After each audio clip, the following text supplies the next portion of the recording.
Yeah, thank you. Thanks for the invitation to be here and to speak with you all today. I'm Chelsea, and I'm joining you from Michigan Tech. Actually, I'm at home today, but Michigan Tech is on the Keweenaw Peninsula. We're on a Keweenaw jutting out into Lake Superior, so I'm very far away and in a very wintry climate. And I'm excited to talk with you today because I'm sharing my screen. I can't see any of you, so if at any point there are technical issues or you just have questions, please feel free to interrupt me, although I do believe that we'll have plenty of time for questions at the end as well.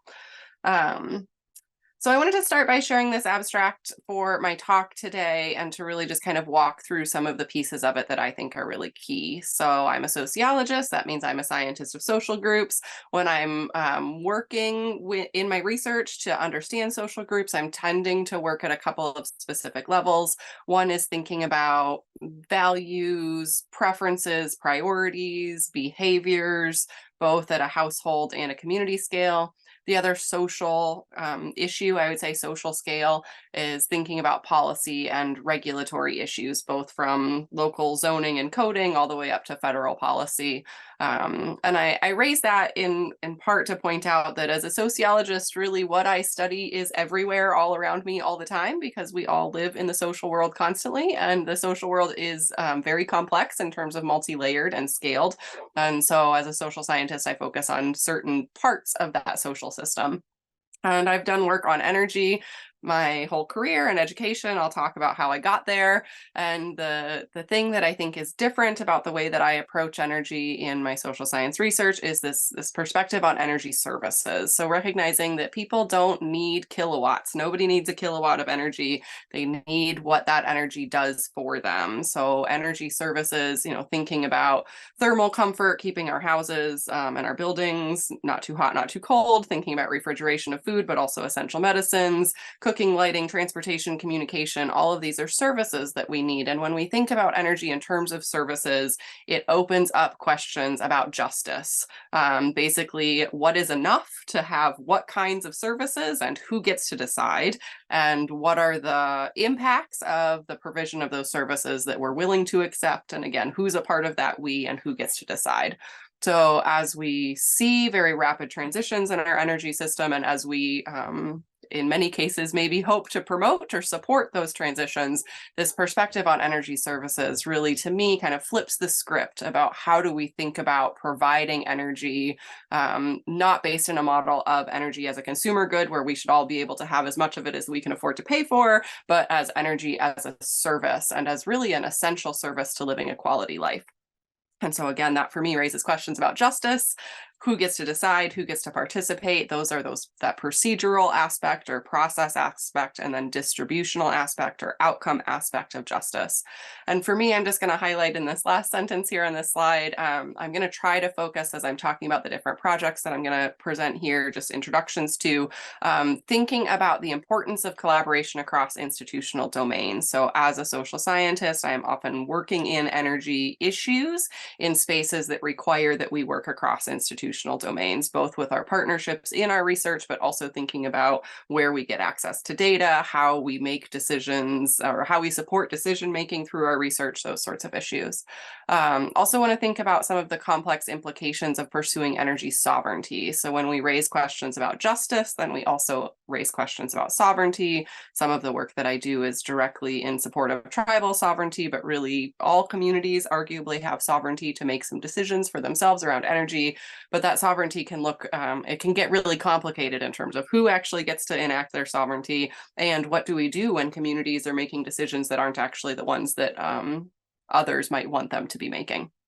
And also want to talk a little bit about the role of ontological pluralism, which is maybe a really big or unfamiliar concept. It's really just recognizing that people have different ideas about what's real in the world, and that if we want to engage across social systems and across social groups as academics working in communities, really taking seriously that there are different ways of understanding what's real in the world, and that that's a part of how people are making decisions about energy systems, energy adoption, and energy transitions. So who am I? You can see me. Hopefully, I'm going to describe just myself a little bit. You can see on that map where Michigan Tech is located in the Keweenaw Peninsula, on the tip of that peninsula, on the shores of Lake Superior.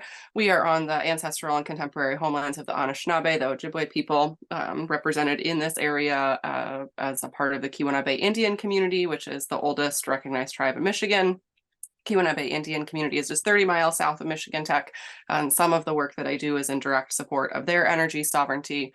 But I think it's important just to recognize that I'm a descendant of settler colonizers. The knowledge that I share has been learned by me. A lot of my own academic process has been a process of unlearning my role as an expert and shifting into being in a space of a learner, and recognizing that I'm an outsider in the space that I'm in lots of different ways, because I am a descendant of settler colonizers, but also where I live is called the UP, and people who are born here are Upers, and I am not a Uper. And so really I'm working in community contexts that are not mine.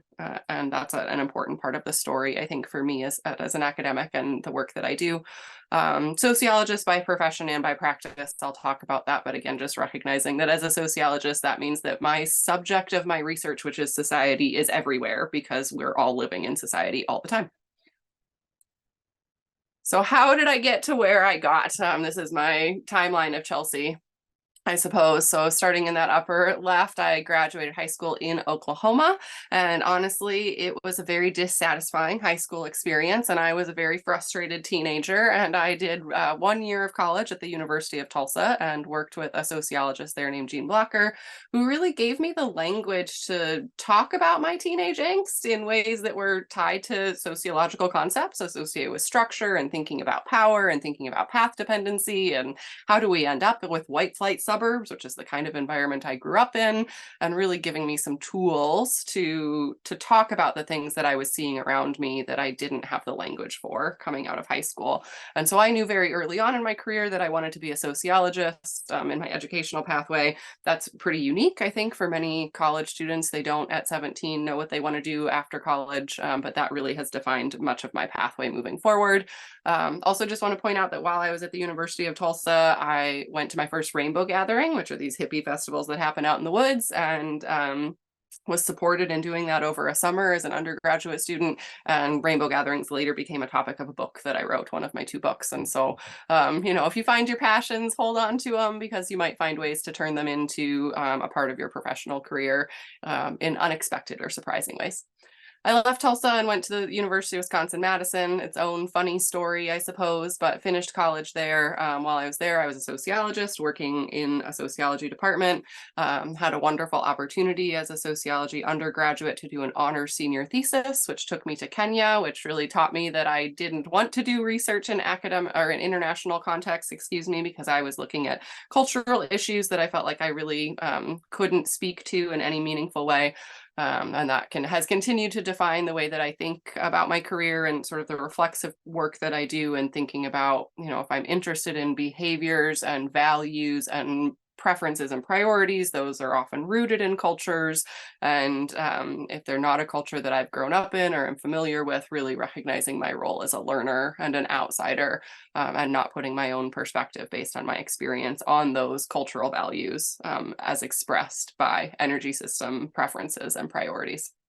Also had the opportunity to work with Cal DeWitt, who's another one of the people you see there, who supported me in doing my first project on Earthships, which became a chapter in the second book that I wrote. And so just another reminder that you can carry your passions with you into your professional spaces. Went to Colorado State for my master's. That's where I completed my my master's thesis, and that was my first really focused energy project. My master's thesis was on rural electric cooperatives and thinking about the role of public utilities in pushing for change in renewable energy access, but also the structure of how we provide electrical energy services.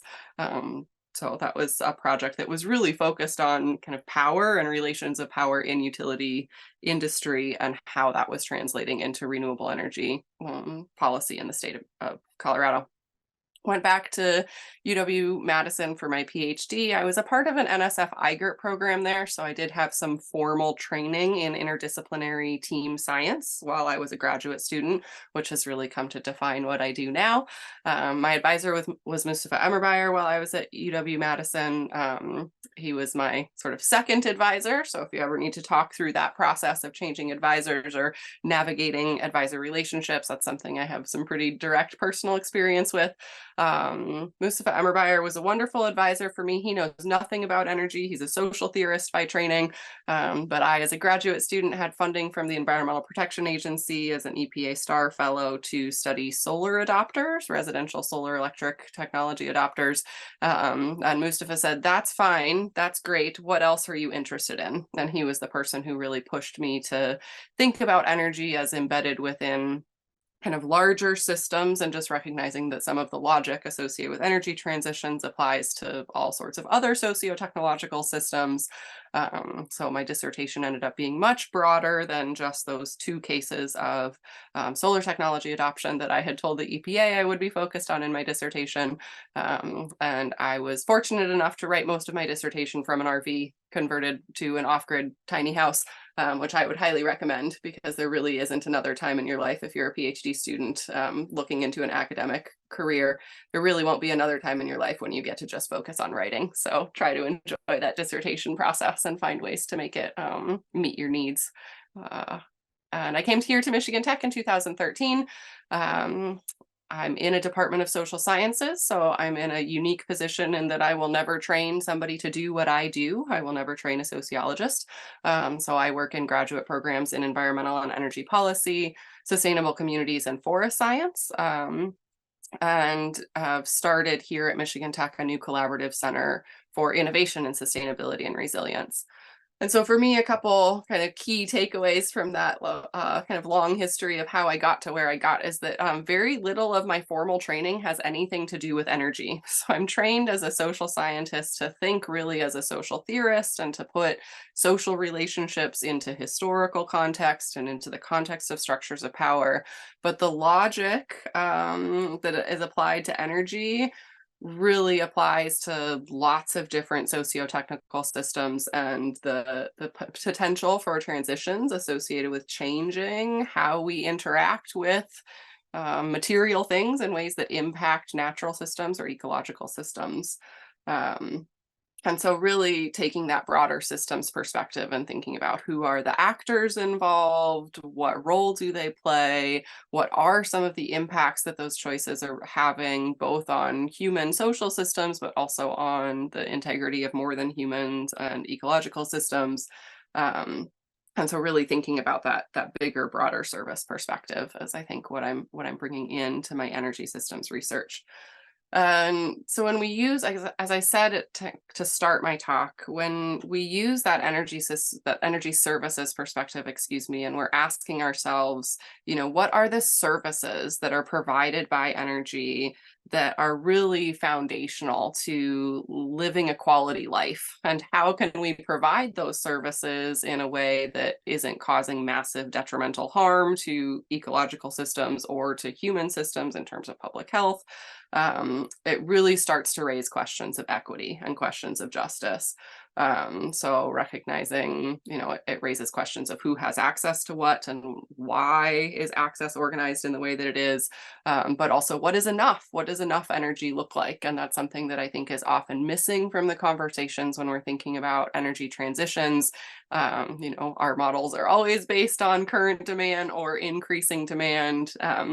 Very rarely based on asking ourselves questions, the real questions about if we stopped treating energy like a commodity, a thing that you should be able to buy as much of as you can afford, and started treating it as an essential service, what would that look like? And how would that change our planning? And how would that change some of the decisions that we make around equity and around justice? There's a philosopher named Amartya Sen who writes about and is most famous for what's maybe called a capabilities approach to justice, thinking about justice as providing the capabilities for flourishing, and thinking again about what are those foundational things that people really need. And I would argue that energy, it's so important in our society because it's really key to many of the things that we might think about as essential capabilities. So how could we have access to equitable education if we don't have access to equitable lighting or Wi-Fi access, those sorts of issues. So recognizing again that capabilities, or the kind of foundational capacities that we need to be able to succeed, if we're focused there in terms of justice, energy services are how we're deriving those capabilities and how we're building just societies. And a lot of my work is focused on that. So I wanted to share this. I'm going to see if I can get this out of the way a little bit, just so you can see what is this little symbol in the corner of my slides? What is that about? And it's really about these 4 R's of community engaged research, and really keeping us centered on how do I think about community engaged research, and what are our kind of role as scholars in this space when we're engaging with communities. This is borrowed from and really reliant on an article about applying harvesting principles to energy governance, and really more broadly on the learning that I've done about the Anishinaabe, and thinking about the learning from Ojibwe knowledge holders. And so recognizing here that we're really keeping a balance in rights, reciprocity, responsibility, and relationality. And I think others might also add reverence here as a 5th R, and I'll talk about that too. So recognizing, starting with rights, that, rights are something that are held by individuals and collections of individuals, communities, and also maybe by humans and also more than humans. And that gives us one kind of lens into thinking about ontological pluralism. What does that mean when different groups think of things differently in terms of what's real? That, for some groups, more than human beings have rights. For others, there are things that are stagnant and meant to be resources that humans draw on. But for even a foundational premise, we can say individuals have rights, but also communities have rights, especially important, of course, when working with tribal nations and recognizing their sovereignty, really pre-constitutional sovereignty, but also recognizing that rights are a part of what we need to be considering when we're thinking about decision making. Reciprocity as a part of our community engagement strategy really means building a 2-way relationship and being very intentional in attempting to avoid an exploitative one-directional relationship, right? Where we're just thinking about the people we're engaged with as our participants or our subjects giving us knowledge, and trying to not perpetuate that sort of extractive relationship in community engaged research.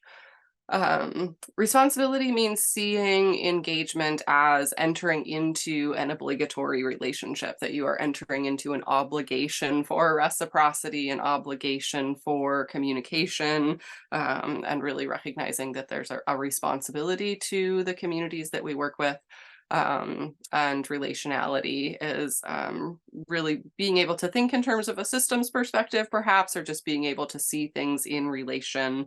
A couple of the lessons, I think, from the Anishinaabe that are sort of the foregrounding of this for me. One is recognizing that in Anishinaabe, the language is a very active language. There are not passive words. So that's actually what the Oasis article is about, is thinking about how do we reframe our language around energy so that energy itself is not passive, but instead is active, because in this other way of knowing the world, based on a very active language, there is no passive resource. That's not a thing that exists in the world. It's a different way of seeing. And also recognizing that relationality in sort of flipping who is the knowledge holder and who is the learner. And so from an Ojibwe perspective, human beings are evolutionarily speaking the youngest brothers and sisters here on the planet.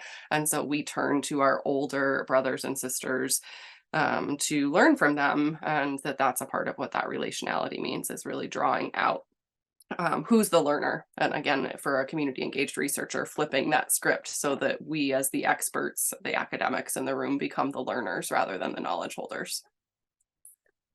So I'm going to talk about just 4 current projects. I'm going to try to walk through them relatively quickly so we have time for questions about them. And 3 of these 4 are very new. So I'm really going to be telling you about what we aim to do rather than what we've found. These are just images to help you kind of connect the dots between the 4 projects that I'll be talking about, again, in a big high-level overview. So the first project I'm going to talk about is the Michigan Community and Anishinaabe Renewable Energy Systems project, which was an NSF Convergence Award. It was organized around this conceptual figure, which is borrowing from and really learning from the imagery associated with the medicine wheel, thinking about balance and really thinking about balance across those angles, or excuse me, no angles, it's a circle, thinking about balance across those domains. So we designed a project around these 4 questions, starting with what do we care about, what do we know, what is it possible, and what should we do about it together, and really trying again to find balance across those things.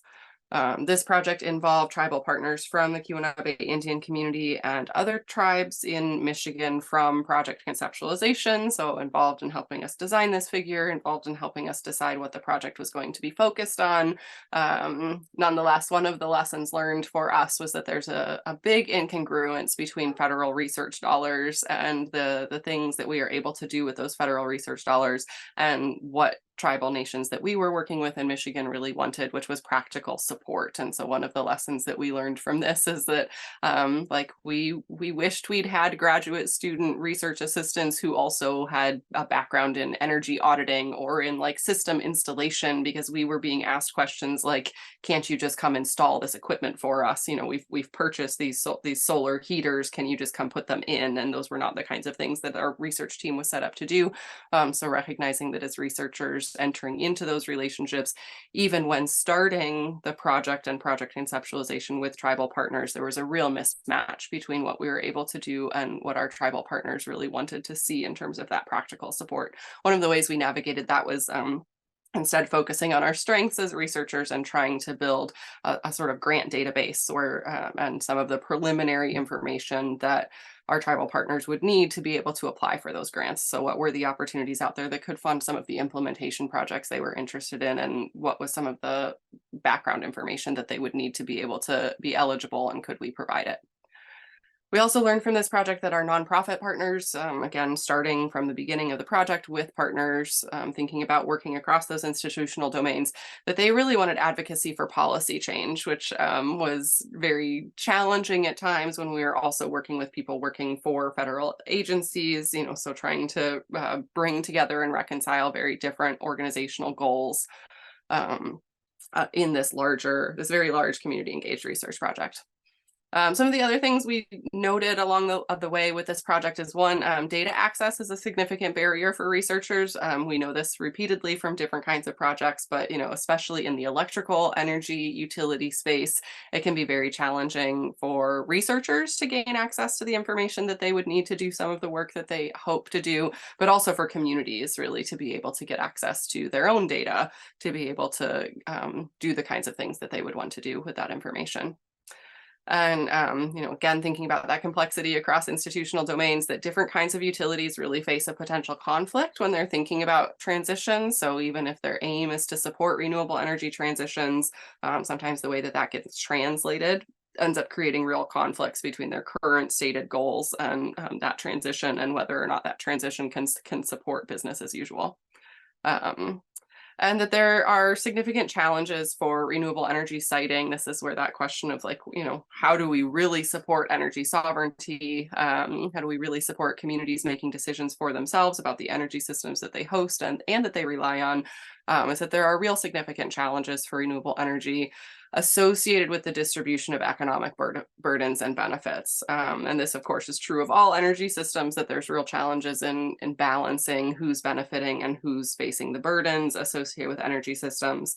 But I think it's something that we are increasingly seeing attention being drawn to in the space of renewable energy. And I can tell you in other work that I've done and in surveys work that I've done, you know, I often work with organizations that want to try to understand why there might be hesitation to support renewable energy projects. And over again, those surveys show that the number one barrier or concern is that the distribution of benefits is that the distribution of economic benefits are not fairly distributed, excuse me, and that communities really aren't wrong, I would say, when they have concerns about how those benefits are being distributed.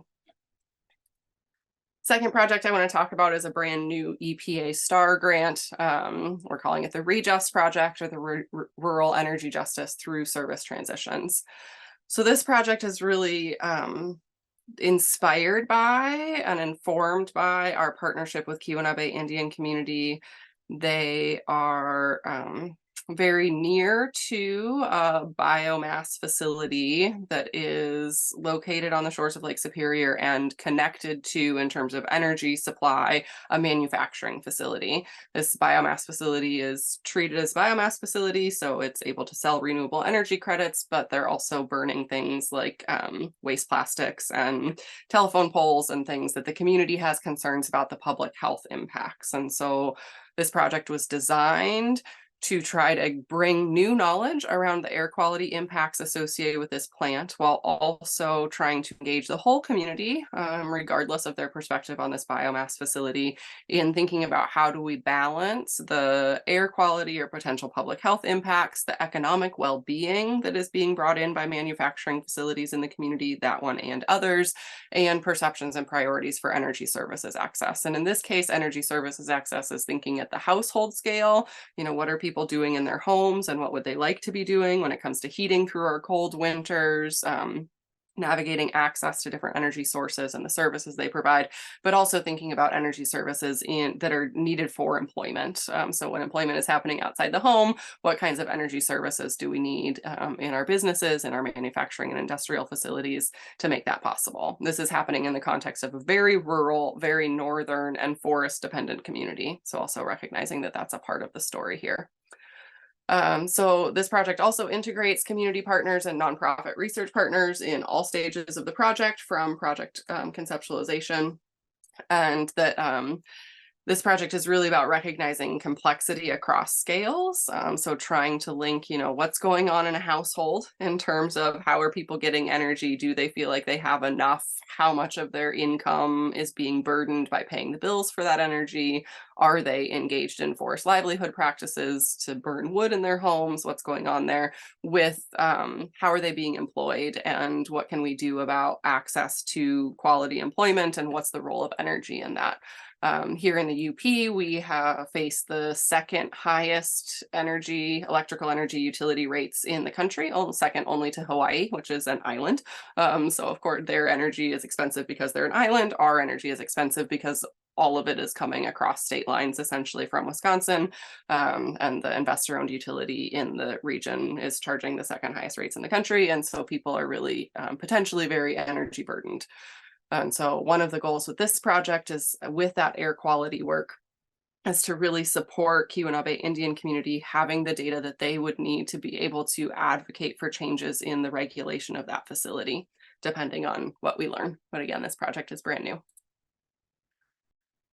So I'm also going to talk a little bit about this new Sloan Foundation project, which is really focused on electrification of heating and cooling services in the rural north. So again, thinking about this very rural, very northern climate, we know that transitioning our heating and cooling systems to electrification is beneficial in terms of climate and carbon emissions. It's likely beneficial economically for certain households in certain conditions, but that all of the modeling of how these heat pump systems work is really based on some assumptions that don't match the reality of housing in these rural northern climates. And so we're working in 3 case studies, one in Michigan, one in Minnesota, and one in Wisconsin, with 1 to 2 counties in each case study. Each case study community includes a tribal nations presence and a presence of a post-industrial, kind of previously extractive industry in those communities. So we're talking about very poor, very rural communities with tribal or kind of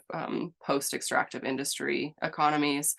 And I pull up these preliminary kind of just this initial kind of work from this study, just to kind of use as an example of why it's so important that we be working at a community scale or a case-based scale when we're thinking about energy transitions and what they mean for justice in terms of process and outcome.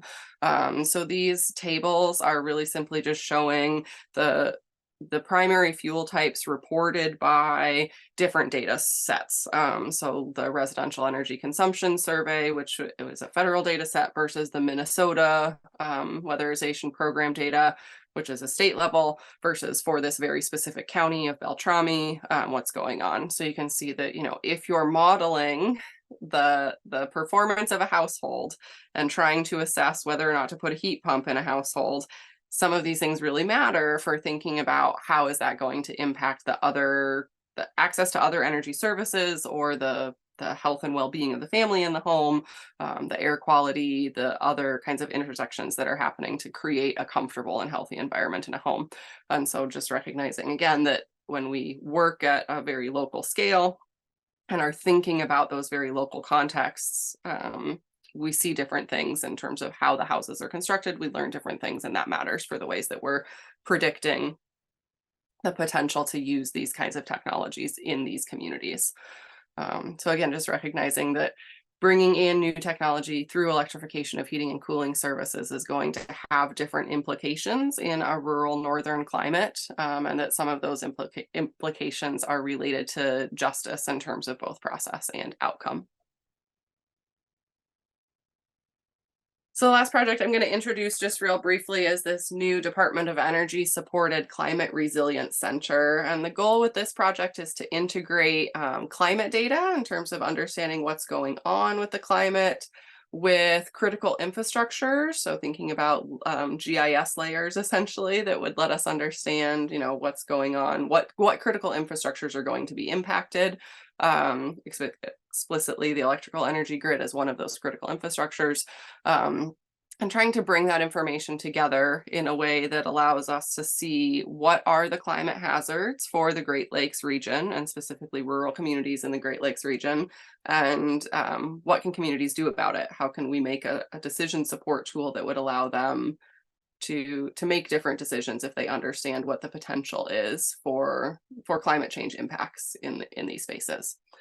And so my role in this new center is really supporting or facilitating a community co-production team. So this is another example of a project where community partners were involved from the proposal development and conceptualization stage, really responding to what the local planning and development region sees as their biggest challenges in terms of climate adaptation planning.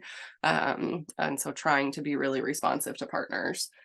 And, my role in this project is really thinking about, what kind of data do we need to be able to support those decisions, and really who should be involved in supporting co-produced science and really informing what those scientists in terms of climate modelers and system modelers are doing. And how do we synthesize that information in a way that makes it workable and usable for communities.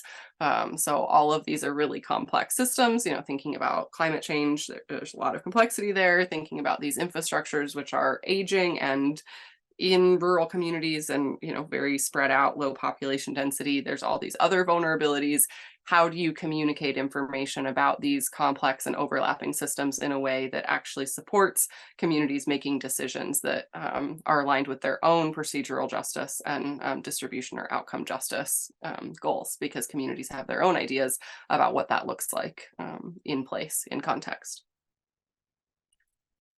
So I'm going to go back to those big picture kind of summary of lessons learned that I introduced in that abstract. Again, for me, one of them is the importance of collaboration across institutional domains. So now I'm 10 years into working as a professor here at Michigan Tech, and I don't do any projects now that are just me as a sociologist working on something. Everything that I'm doing is team science, and really at this point, everything I'm doing is transdisciplinary team science, where I'm working with non-academics on all of the projects that I'm a part of. So just tried to, for these 4 specific projects, list out, who are some of those institutional partners or institutional collaborators, and, what are some of the things that we would need to think about when trying to work across those different institutional contexts. Again, recognizing that different institutional domains have different priorities, right? So again, working with a tribal partner, their priority was really applied and practical support in a way that we were not prepared for, even though they were at the table for conceptualization and development of that proposal. And so that was something like we really learned, that working with the Keweenaw Indian community, we need to be better prepared to be practically supportive in applied kinds of goals. They just don't care about research in the way that researchers do. Also true for some of our advocacy partners, like Working with Groundwork, which is an amazing nonprofit in downstate Michigan. But, you know, their role is advocacy and change, really advocating for policy changes. So that's a very different kind of perspective, I think, than working as an academic, and just recognizing that there are these different priorities, but that also there are opportunities to find synergies, which really requires some creativity. Again, maybe changes how we recruit graduate student researchers, what kinds of skills or potential contributions we're looking for there. Also, what kinds of things we as researchers in academic spaces should be thinking about in terms of what matters in our work. And that really the key for a lot of this is long-term relationship building. So I have on here WPPI Energy, which is a not-profit generation and transmission company. You know, I've been working with them on and off on various projects for many years now, also true with Keweenaw Bay, and just recognizing that some of that just involves that long-term relationship building. And we all let things drop. We're all busy people. I've learned that sometimes I just need to start an email with, you know, sorry, it's been a while. Here's an update about the things. Let's take some time to just reconnect before I move on to that ask, because we're in academia, I think, just much more used to a transactional environment. And I would say that that's actually true in our entire colonized educational system, that we're just used to a much more transactional kind of exchange, and that my work with partners has really taught me to focus on relationships and long-term relationship building, and that that's really where we start to find the synergies is learning about our partners as people. The image on here is really just an attempt to show kind of how complex those institutional collaborations or relationships can get. This was developed for that My Cares project, and is really just showing for our project what are the different actors that were involved, and kind of what's the overlap there. And this ties to me for to the idea of sovereignty in terms of just recognizing how complex it is. So of course, you know, I've learned in my work that while sovereignty for tribal nations is a pre-constitutional right, it is constantly being challenged. And some of those challenges are maybe intentional, maybe nefarious, but not every challenge to a tribe's sovereignty is. Sometimes the challenge is simply, you know, in the case of the EPA STAR project, that biomass facility is outside of the reservation. And so the tribe doesn't control what's happening in the village next to tribal land. But of course, the air quality exposure is the same. And so just recognizing in energy systems in particular, there's a lot of overlapping and very complex institutional relationships that really do make it complicated to try to support sovereignty for both tribes and other communities. And that sovereignty is an issue for all communities, really. And there might be, we might see sovereignty in the ability for local zoning boards to make decisions about larger scale renewable projects. At least that's the context in Michigan right now. But the sovereignty is about both what are the decisions that are made, and do you have some agency in those decisions that are made, but also do you have any input into the process, right? And kind of what is that procedural justice aspect? There's a part of that that's also sovereignty, and do you have the right or the ability to participate in things that are meaningfully going to impact your life? So that's where, you know, thinking about sovereignty as both processes and outcomes, and the rights that communities and individuals have to participate in those is a key lesson here. To take energy sovereignty seriously means that we do arguably have to accept that some communities don't want to site renewable energy facilities, and that it's their right to make that decision for themselves. But that just focuses on outcomes and maybe creates a sort of polarized discourse around outcomes, where we can instead maybe focus on process and what was the sovereignty in the process, who was able to participate, and whose decision was going to matter. Of course, this concept of sovereignty, or really right to participate in decision making and right to be engaged in the outcome of that decision making, links to energy services and access to capabilities, right? That if you are not able to participate in decision making about the energy systems around you, you likely are missing a capability for a quality life. And finally, this point that that there's the role for ontological pluralism. And again, what do I mean by this? Ontology, I really just mean, what do we think of as real? I'm not trying to get into a big philosophical conversation. Just the sort of colloquial understanding that I would bring into it is what's real in the world, and that we do have different ideas about what's real in the world, and that when we engage in community engaged research, that it's really important to be respectful and have that reverence, have that desire to be a learner and to seek to understand, and to recognize that our way of knowing what's real, what we think to be real in the world, is not universally shared, and that's a part of the dialogue that we engage in and the learning that we do as researchers. So I've already talked a little bit about the role of language and thinking about what that means for the relationships and partnerships with the Keweenaw Indian community for myself as a researcher. These are just two really specific examples that come out from that. There is no word for resources in Anishinaabe, that it's really just sources, and that resources suggests a sort of non-living, non-active, non-dynamic, just like a thing that we extract for our own use. And that really, if we even just shifting our language to recognize activity and agency and sovereignty can help shift the way we think about what's real, or what we think is real. Similarly with this language of non-human versus more than human, that really, when we're asking ourselves questions about ontology, or trying to recognize the differences in our ontologies, kind of thinking about who or what is active and who or what is passive, a lot of that is reflected in our language, but because our language is really showing, it's kind of predeterminative of our worldview, but we can pay attention to that in our engagement. And if if your engagement looks like attending energy planning meetings, you will still see some of these differences kind of under the context of what people are saying. Similarly, as a part of what's real in the world and where there might be differences there, is whose rights matter, right? That's one of the key kinds of groundings for community engaged work for me, is thinking about rights and recognizing that there are differences in whose rights we think matter, and what that means about what we think is real in the world, both in tribal and non-tribal relationships or partnerships, but also other partnerships across various diverse communities. Similar question, like, with whom can we enter relations? If I'm thinking about relationship building or reciprocity, a part of what is shaping, a part of what's a reflection of what we believe to be real in the world is with whom or what do we think we can enter those reciprocal relationships?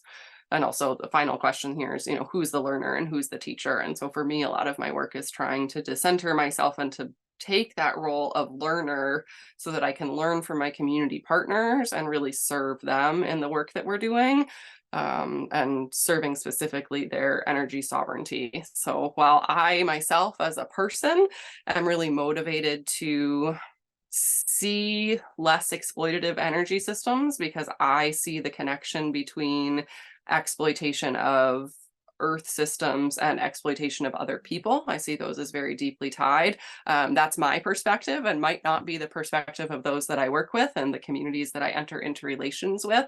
And so recognizing that, like, my reality of seeing exploitation in these systems is not the reality that other people bring in, and that I'm there as the learner, and really not to be a teacher. And I'll just say, finally, I suppose, in closing, that this is something that I still grapple with in my own work. I work in lots of teams. I really enjoy team science, but I find myself regularly kind of entering into conversations about how my role as a social scientist is not to be an educator. I'm not here to educate groups of people on the benefits of this or that system, but really to be a listener and a learner, because decades of social science research have showed us that education doesn't actually change what people do, and that it's not the kind of relationship that I want to enter into when I'm entering into research relationships. So with that, I'm going to stop and thank you. And I hope I was able to provide some context for what I do as an energy social scientist, and I am happy to take questions. And I am going to stop sharing my screen so I can see you all.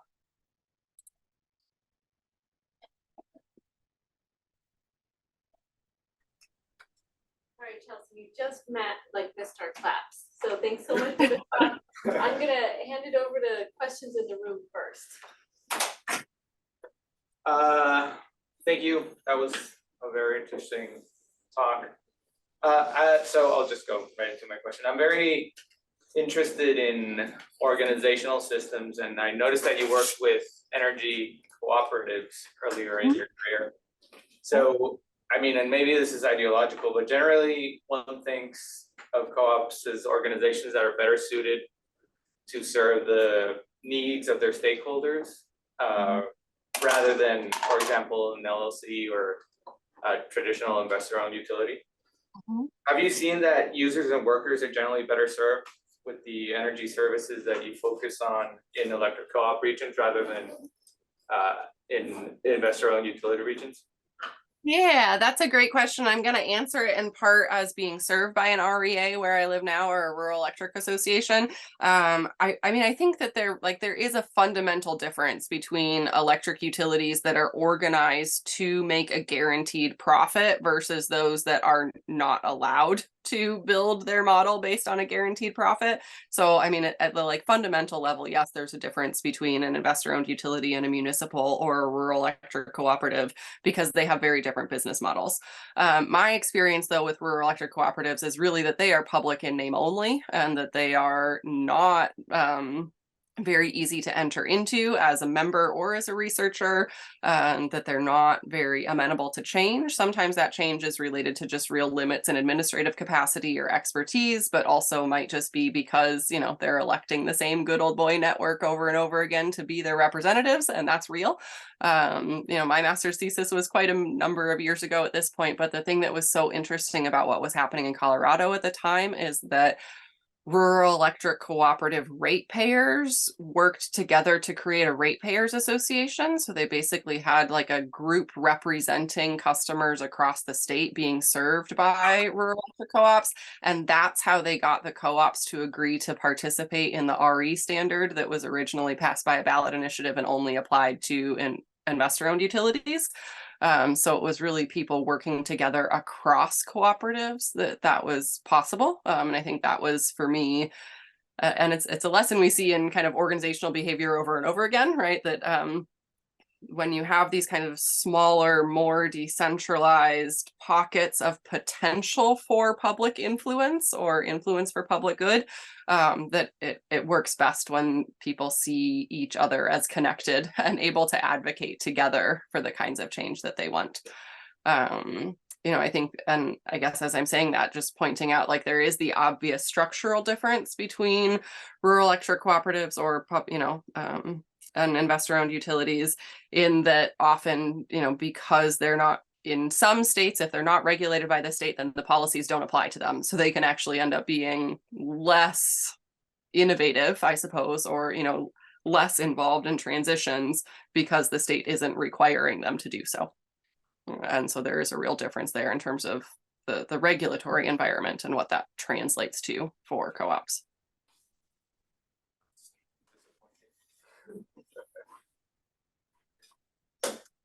Yeah, so my question is, you mentioned different definitions of exploitation, like how, with a bunch of different tribal entities, how do you find that varies? Yeah, I mean, I guess, the working across different tribal nations contexts, I think one of the worst things I could do as a descendant of settler colonizers is assume that because I've worked with one tribe on one project, I have some idea about how tribes work, right? Because that's not actually how that relationship works at all. They're very heterogeneous and very different. My experience in this context, so working in the Great Lakes region, is that the administrative capacity for tribes to engage in energy transition work varies widely, and that is often tied to the ways they've been able to economically develop or mobilize for themselves. So I guess for me, that's tied to that question of exploitation, because of course, all of the tribes in the Great Lakes region have faced very similar histories in terms of the centuries of exploitation, colonization, oppression, genocide, but they have, in the much more recent history, responded in very different ways in terms of economic development. And that, some of that is related to casinos, and some of that is related to internalizing some of those services. So we have tribes here that are running their own utilities, and so they're able to participate in the open market, and that creates a different kind of economic balance.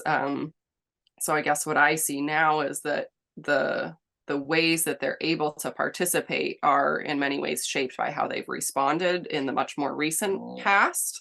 I guess the other piece that comes to mind for me when you ask about kind of different ways to think about exploitation, goes back to that we have really different ideas, and not just across tribal and non-tribal communities. I mean, across just different communities across the state of Michigan, or even between researchers and, you know, people who are not working at an academic institution, really different ideas about what even can be exploited.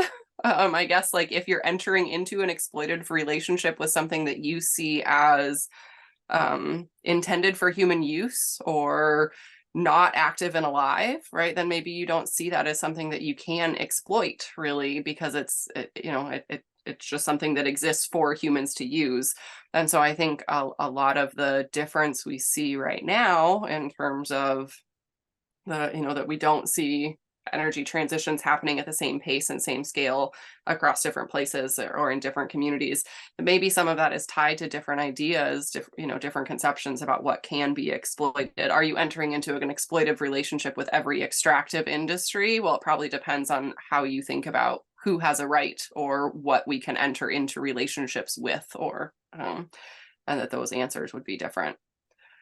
So I can say for myself personally that, like, recognizing exploitation, and I would define it in the very technical way of, like, extracting a value that you're not then compensating, that relationship of exploitation in that very technical sense is something that, for me, it's very linked. Our ability to exploit other human beings without any consideration for the impacts that we're having is really tied to the fact that we're exploiting more than human systems in our daily life. And so for me personally, I see them as, like, they're really linked, that exploitation of humans and exploitation of the more than human world on which we depend are really tied. And we accept one because one is necessitated for us to live, and so it makes it easier for us to accept the other. That's how I see them. So there's a lot of grant money coming out from the DOE to help enable a lot of Justice 40 communities, tribes being a big part of that. And so when an organization like a utility is engaging with the tribal community, let's say specifically for trying to train them in high-paying and high-quality jobs, do you have any general recommendations for the sort of etiquette and dialogue through that process? Yeah, that's a good question. I mean, I guess the first thing that comes to mind is that really best practice is to have a relationship before the proposal ask. And that's a really hard thing to do because we're all busy people with our own lives. But to the extent that we can, attending events and participating in tribes, their own cultural events and other things is a way to get to know a community and get to know their own process. I guess one other piece of that, I suppose, is that, of course, tribes are governments. And so just understanding, like, how does their government operate? And we found, like, some really seemingly minor things that matter a lot. So Keweenaw Indian community, their government offices don't work past 4 and don't work past noon on Fridays. So, like, just knowing kind of like what's the structure of their day job and how do they get meetings on their calendars, or who do you need to ask about having a meeting with who else, because sometimes there are very hierarchical relationships there. That's something that, like, sometimes you can find some of that online if you just do your homework to try to understand the tribe as a government and sort of respect their government processes. I think we can unintentionally kind of put off a partnership just by not knowing some of those things, right? And not knowing kind of, I don't know, what's their day on email versus being out in the field if you're talking about people who are doing kind of the management of natural resources in the way that they are here. Those are some things that come to mind. I guess the other piece of it that I guess comes up for me when I think about that particular example, and there's a ton of money coming out on energy transition work right now and workforce development work right now. Both of these things are really tied to just, like, community well-being and community priorities. So maybe there's a start that isn't a, like, can we help train your workforce, but can we read your strategic plan, right? Can we like have an understanding of what you want as a community as a whole, and then try to see how this fits into that, rather than thinking about it as some kind of isolated piece that doesn't tie into the rest of their priorities? Because workforce development is also about like demographic continuity, right? Can you get people to stay in a community? Can you provide opportunities for the kinds of jobs they want? Well, what kinds of jobs do they want? Maybe they don't want jobs where they're traveling, or jobs that are 9 to 5 or whatever it might be. And so kind of learning about the broader community context that that one ask fits into, and trying to see it as a part of community well-being, is another thing that comes to mind for me.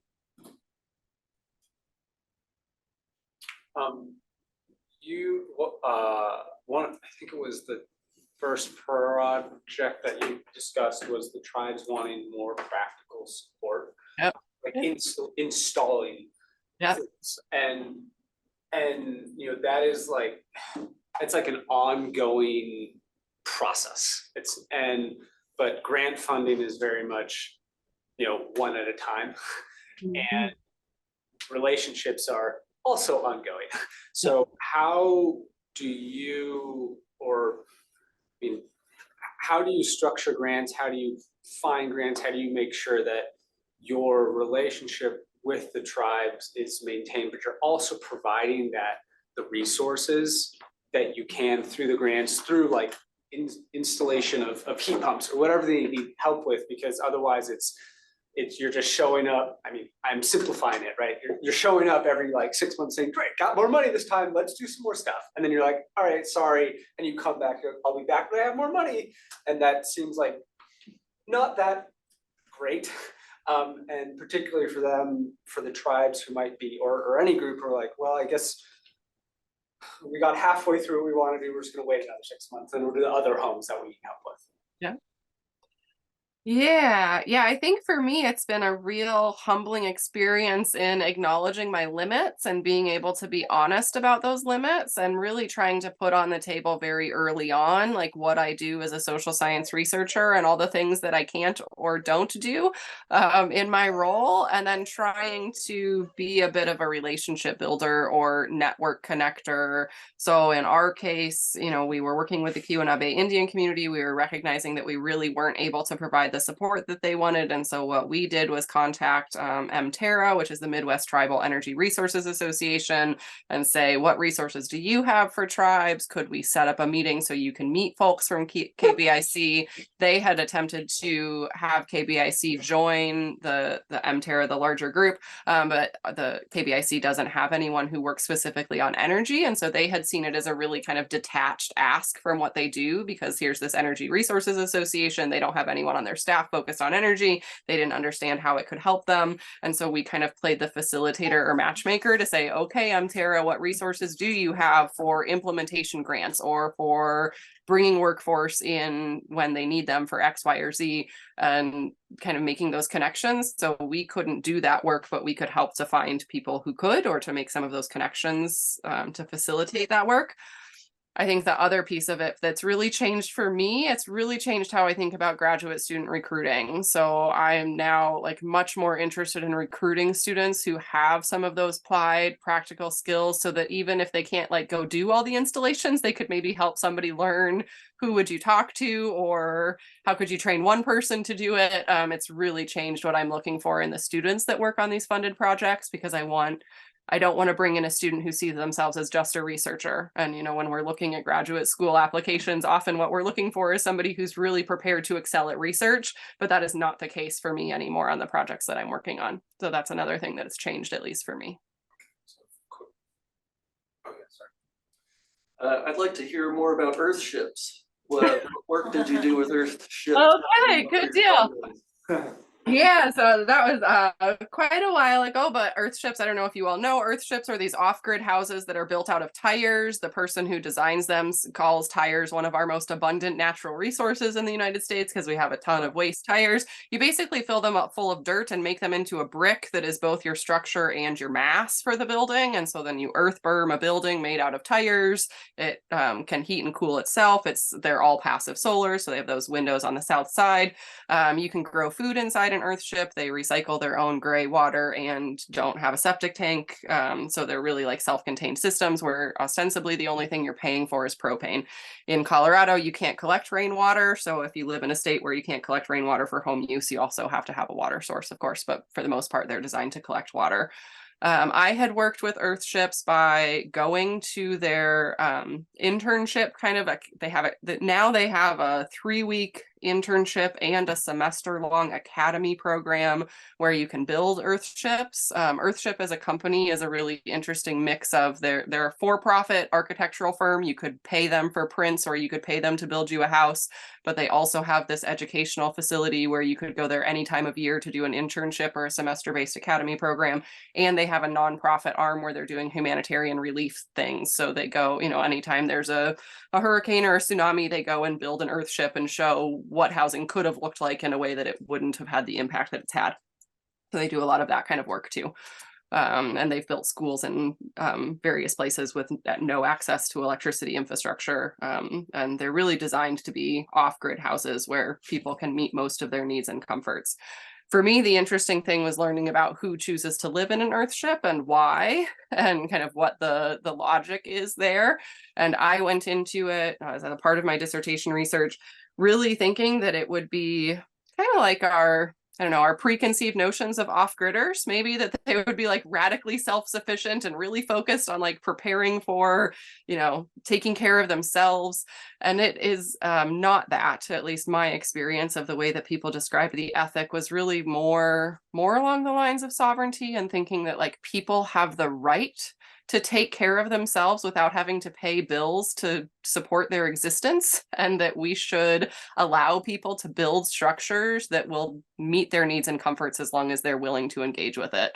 I recognize these houses they're designed for able-bodied, able-minded people. You have to be able to like change filters and open and close window shades and kind of like engage in the space. And so, there's a maybe negative side to the way that they make their argument, but that they really describe it as like you are safer if your neighbor can meet their needs and comforts, and it doesn't matter if they lose their job, they're still able to keep themselves securely housed. Like we're all safer if our neighbors are able to do that. And for people who live in earthships, that's sort of like your right to self-sufficiency makes us all better neighbors. So it was a very different logic than what I thought I would see going into it. Thank you. Yeah. Yeah. Super interesting. They're in New Mexico. That's where they're like, the earthship neighborhoods are in New Mexico. Really fun to go see. I had a follow-up to the prior question. Yeah. What have you worked with tribes on capacity building so that they can do the installs themselves, or is there ability through the grants that you've received to do concurrent capacity building and bring in an outside organization so they are less dependent and are able to actually keep doing the work? Yep. Well, when you're off going to, when there's not funding available to come bring in outside help. And how have you worked with tribes to do that? And are they interested in that? Do they want that? Do they not want that? Because it seems to me it's like, yeah, let's make sure everyone has the skills to be able to like support themselves. But sometimes that isn't always necessarily what they want or need. Yeah. And I again want to preface this as my experience is working with Keweenaw Indian community, which is a relatively small tribe and a relatively small space. My experience is that a lot of the challenge, I suppose, with navigating those kinds of capacity issues exist because tribes are governments just like any other government with turnover. And so just because you might have had somebody who knew how to find that person or knew how to bring in that skill set at one point, and then you don't have them anymore because they lost a council election or they changed their jobs or whatever it might be. And so some of it is just like these are governments that operate like other governments where you kind of lose knowledge as there's transition. We have worked on trying to support some of that directly. So the EPA STAR grant that I mentioned, we built in funds to pay tribal energy auditors to do energy audits on tribal housing rather than bringing in others to do that work. And what we're finding is that the reality is there was a program several years ago that paid people to learn the skills to be energy auditors, but they're all doing other work now because that program was years ago. And so like they're not necessarily just available for us to hire to do energy audits. And so that's one of the, it's a downside of the cycles of funding that I have not yet figured out, that even if a previous capacity has been built, if you don't maintain the need for that in some way, it doesn't mean you're going to be able to draw on it later, which maybe goes back to that same, as governments change or as different professional capacities change, so does your ability to work with those people who had those skills or those capacities. One thing that I've seen in a lot of the work that I've done engaging with tribes, particularly here in the Midwest, is that, they really are focused on in-person engagement. So, I have one partner that I work with, the Center for Energy and Environment, that's really interested in doing like VR-based kind of energy auditor installation, training kinds of things. And they just want, the tribal partners that I work with want nothing to do with that, that it's really just like they want to be in person, they want to be hands-on. And some of that has to do with that capacity that, not everybody has a computer or internet access. And so that doesn't always work, but that really, their focus is on bringing people together in places collectively to do any of that kind of training or professional development. Some of the work that we've done through graduate students is really focused on kind of like just some basic professional development capacity things. So like Michigan Tech is a Google campus. Everything we do is in Google Drive and Google Calendar. If you haven't used those things before, that can be a real barrier to collaborating. And so we've had students just do like a tutorial on using Google Calendar or Google Drive, or here's some like basic, this is how this team is operating, and let us know where are the barriers for you, and then how do we make sure that we address them. So we have done some of that capacity building in more professional development skills or research collaboration skills. And I guess that would go back to the point that some of the things that are energy research related are really like much broader issues than just energy. And so we can be thinking about how do we support communities to build skills that go beyond their energy work or their energy transition engagement, that are just going to help build collaborations or relationships more broadly. So my question is like, from your second project, I have a following question. We are talking about like heat pumps and in all those communities. Like, I'm wondering like if you have some kind of suggestions, being a social scientist, to the people, like we are working in the research, mostly in the technological things, like we are developing those applications or implementing them to transition this energy system. Do you have like any suggestions for those people? Like if I'm working on some kind of product, I can say like, yeah, this is gonna benefit the consumer, but which kind of consumer, all those categories of the consumer.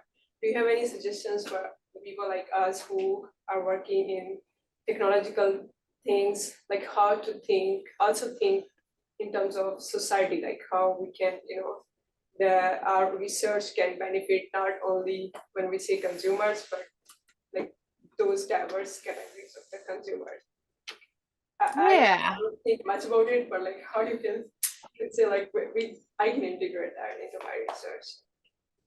Yeah, I think, the thing that comes to mind right away is a really simple, just ask, right? Ask people and think about sort of user-informed design. And sometimes that doesn't mean necessarily asking communities directly, but maybe working with the sort of energy subsidization programs and the places where those programs are being implemented. So if you're designing a technology that you imagine going into homes, like, is there any universe in which they're going to be able to get the grant funding to put these into low-income homes? Or if there was such a grant program to put them into low-income homes, where do they think there might be barriers to doing so, right? That's one of the issues specifically with heat pumps for us is, all of the models of heat pumps are based on a home with a very tight envelope.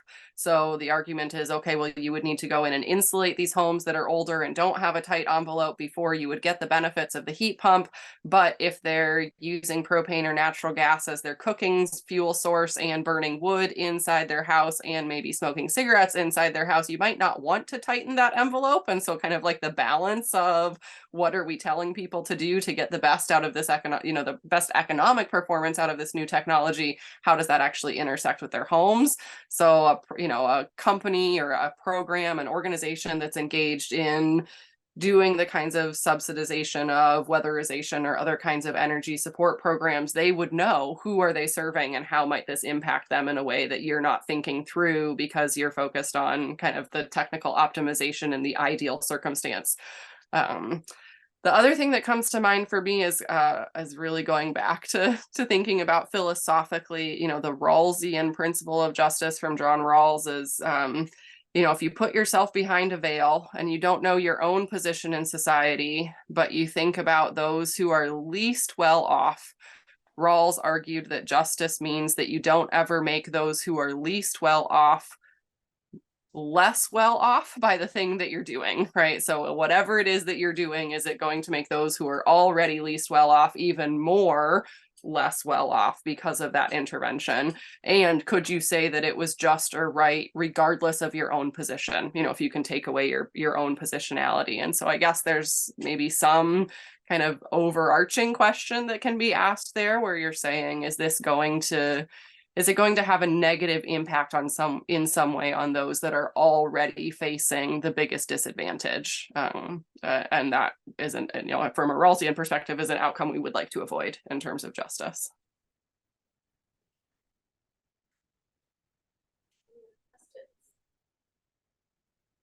All right, well, thank you so much again for your talk. That was really great, and we're going to finish just a few minutes early, which is fantastic. And thanks again for joining us from afar. I'm sorry you don't get to be here in the fall. So here.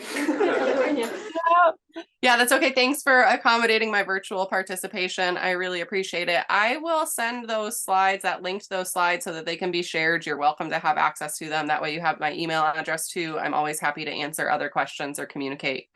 So thanks for the time.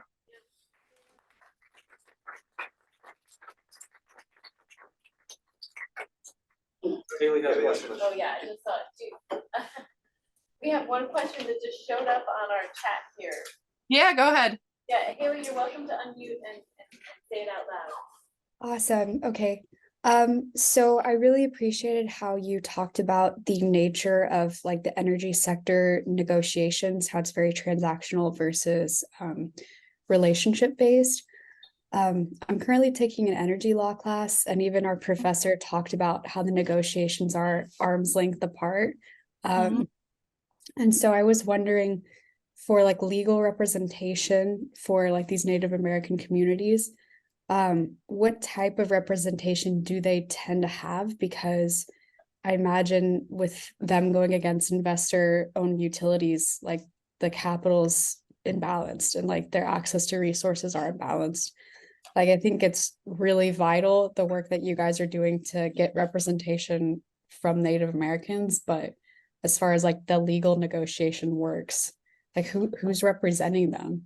I mean, in the case of Keweenaw Bay Indian community, no one that I'm aware of. They don't have any representation like that. And even getting access to their own data is a huge challenge, right? I mean, if it's just very difficult for them. Right now, their only kind of way to understand their own energy consumption is to like create their own spreadsheet of their monthly meter readings and then try to use that for any kind of analysis. But like, they can't get the utility to give them anything else, even though the utility likely has finer scale data. They just don't share it, even with their own customers. I will speak just briefly about, there's a case here in the UP that went all the way through the Michigan Supreme Court where an investor-owned utility sued a municipal utility because there was a piece of property that was under contract with the investor-owned utility utility, that investor-owned utility, the contract terms were over, that industrial park decided to become a customer of the municipal utility, and the investor-owned utility sued the municipal utility for taking their space. And it was a very, very dirty fight. I hope that at some point in the future, the municipal village manager writes about it. It was a very, very ugly fight. But they ended up winning at like every level of the court, which really sets a precedent for industrial parks or other spaces that are negotiating those contract terms, that like when those contracts end, they do have a right to change providers. Even in Michigan is only a state, it's a choice state for only the top 10% highest consumers. So like Michigan Tech gets to choose where its energy comes from, but the people who live right next to Michigan Tech don't. So the way that the law is, even if they don't have choice, they do have choice when their contract terms end. And there was a legal precedent to making that happen. But it was a very, very ugly debate. And one of the things in terms of just the overlapping nature of those entities, one of the things that we really see is that, and this is another example from a municipal utility, when their power goes out, the substation is actually owned by the investor-owned utility. And so they can't go into the substation until the investor-owned utility gets there to do it themselves. Like they're not allowed to. So it really impacts local rural community resilience because they can't manage bringing their own systems back onto the grid because of the overlapping ownership structure of some of that infrastructure. And that gets negotiated through phone calls among friends who maybe golf together or their kids go to college together or whatever. Like there's these informal networks that exist where it's like, oh yeah, I know that person, so I can just call them and kind of get around this legal or bureaucratic challenge.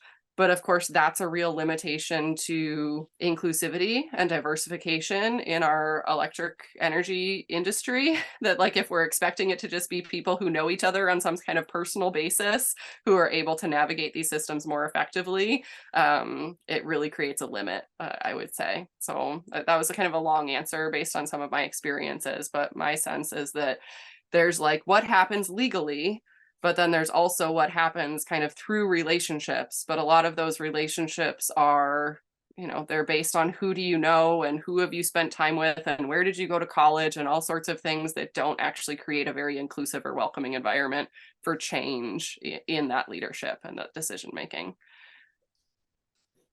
Do you happen to know like the names of the in the court case? Like it was UPCO, the Upper Peninsula Power Company, UPCO versus the Village of Lance, which is L'(ANSE). And it's a super interesting case, and I hope that it becomes a model elsewhere because it really does suggest that, customers have more power than they recognize if they live on those boundaries, right? I mean, it's one where it was like right on the boundary between two utility territories. They were making a transition that they were legally allowed to make, but it was a big, big battle. Thank you. I'm going to look into it. Yeah. Okay, well, thank you again. Yeah, absolutely. Like I said, happy to answer other questions via email. Thank you for your time and enjoy the rest of your day.